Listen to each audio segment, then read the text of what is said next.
Cate Blanchett is a name that carries weight in her voice, her presence, and the art she invites us into. At the end of Squid Game's finale, her surprise cameo wasn't a twist. It was affirmation. It was confirmation that she can occupy any narrative space, from Shakespeare to science fiction, from regal queens to ruthless game show brokers. But her entrance into this dark, morally entangled world isn't just novelty. It's the latest chapter in the story of an actress who has consistently chosen transformation over typecasts, courage over comfort, and art over apathy. This is the story of Cate Blanchett, her life, her work, and why even a single scene in a Korean language hit has the power to shift culture. Born Catherine Elise Blanchett on May 14, 1969, in Melbourne, Australia, Cate grew up in a household that hummed with music, books, and quiet observation. From an early age, she displayed a performer's sense of curiosity. She dabbled in piano, sang in choirs, and discovered literature's magic. She spent late afternoons at the National Gallery of Victoria with her mother, soaking in art and drawing inspiration. But when she enrolled in the National Institute of Dramatic Art, NIDA, in the late 1980s, she found a stage not just for performance, but metamorphosis. In plays from A Midsummer Night's Dream to Arcadia, Cate learned to live multiple internal lives simply by changing voice, posture, perspective. Those NIDA classmates, now renowned, watched as she transformed from a clever student into an instant scene stealer. Her film debut came in 1997's Oscar and Lucinda, playing a woman whose passion for glass bridges the gap between science and love. The layered performance drew attention from critics in Venice and ushered her into international awareness. Soon after, 1998's Elizabeth cast her as Queen Elizabeth I, a role she made her own. She entered a rigid, timeless figure and found freedom beneath the crown's weight, showing ambition, stoicism, vulnerability. It was a performance celebrated for reshaping period drama, ice and fire combined. It earned her first Academy Award nomination, but more importantly, announced her arrival. As the new millennium dawned, she turned down less challenging roles and instead chose complexity. In 2001, she took on Katharine Hepburn's voice and spirit in The Aviator, capturing high society wit with elegance. In the Lord of the Rings trilogy beginning in 2001, she became Galadriel, a silent guardian whose presence anchored 3 films. She worked on fantasy's largest scale and still grounded the part in human truth. She won her first Oscar in 2004 for The Aviator, a validation of her instincts, but it didn't slow her. Instead, Cate gravitated toward independent films, breathing life into characters that many would categorize as unrelatable. In Notes on a Scandal, 2006, she played a teacher with a taboo relationship. In 2007's I'm Not There, she teamed up with 6 other actors to recompose Bob Dylan's saga. In 2008's Indiana Jones and the Kingdom of the Crystal Skull, she became the smart, skeptical, romantic partner Cate in a blockbuster franchise. She proved she could master both art house and action-adventure, refusing intellectual fashion's temptation to choose one over the other. Then came 2013's Blue Jasmine, her most raw performance yet. Under Woody Allen's direction, she played a fallen socialite spiraling into addiction, delusion, and humiliation. Cate wove catastrophe into every breath, transforming a woman many conclude they hate into someone they understand. Her first Academy Award came that year, but her ability to evoke empathy for a character far removed from the audience's moral stance was the true prize. In 2014, she stepped behind the camera to co-direct Manifesto, performing multiple roles in homage to political manifestos from Bertolt Brecht to DJ Spooky.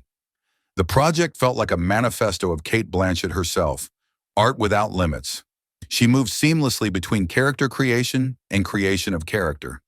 Now she had control, not just on set, but in form. Her 2015 role in Carol, playing a woman discovering forbidden love, deepened her exploration of power and desire. In Thor, Ragnarok and Thor, Love and Thunder in 2017 and 2022, she played Hala, the goddess of death, with theatrical menace and style, landing her in the Marvel Cinematic Universe and on thousands of cosplay Instagram feeds. In 2021's Nightmare Alley, she returned to noir, using subtlest tones to play an ethical psychologist opposite Bradley Cooper's charlatan. It was another genre, another level. She wove strands of psychology, ethics, and beauty into a thriller that might otherwise have fallen flat. And then Tar landed. In 2022, Cate anchored that film with chilling brilliance, playing a brilliant but toxic conductor. The final extended take, a telegraphed unraveling moment she shouldered alone, became a cinematic moment of our generation, like Hitchcock's slow zoom or Scorsese's confession booth. The performance earned her a third Oscar nomination and cemented her capacity to be both idol and indicter, God and godless. Along the way, she became more than an actress. She became a cultural conscience. She co-founded the Australian film company Dirty Films in 2000, producing provocative feature films. She became Cannes juror in 2006 and later jury president.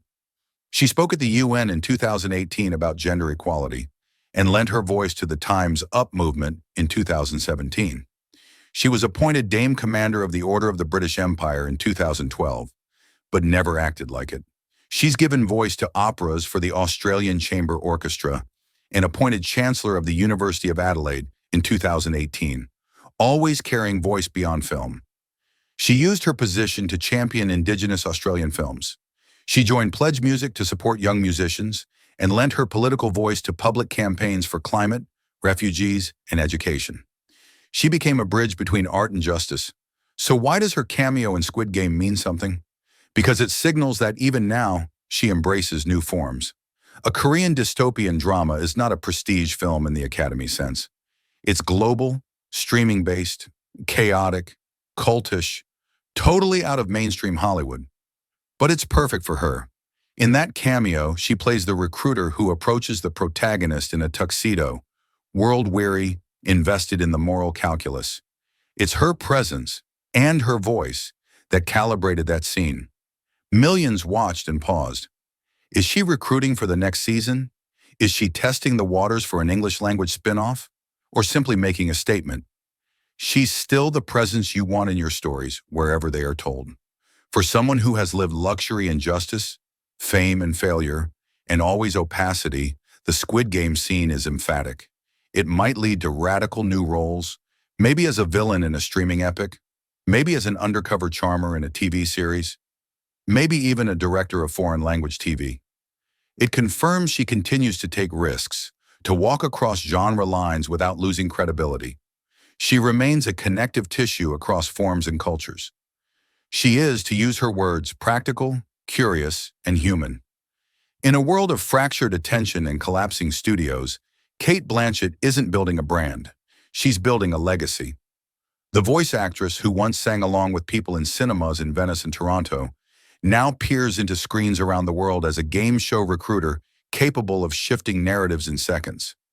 She's always had the confidence to speak last, to enter late, to decide the tenor of a moment, like her performance in Blue Jasmine's Meltdown or Tar's unraveling concert.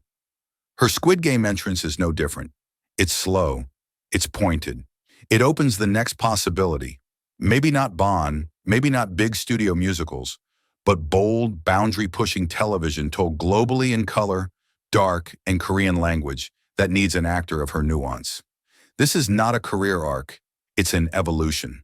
Cate will make films for her company. She might return to the stage for a revival of Uncle Vanya.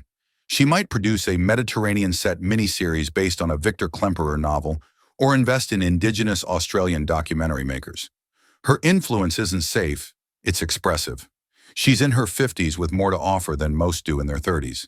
And with this single cameo to cap the Squid Game finale, she reminds us, she's just getting started. She's still a surprise we never expect, but always follow with wonder.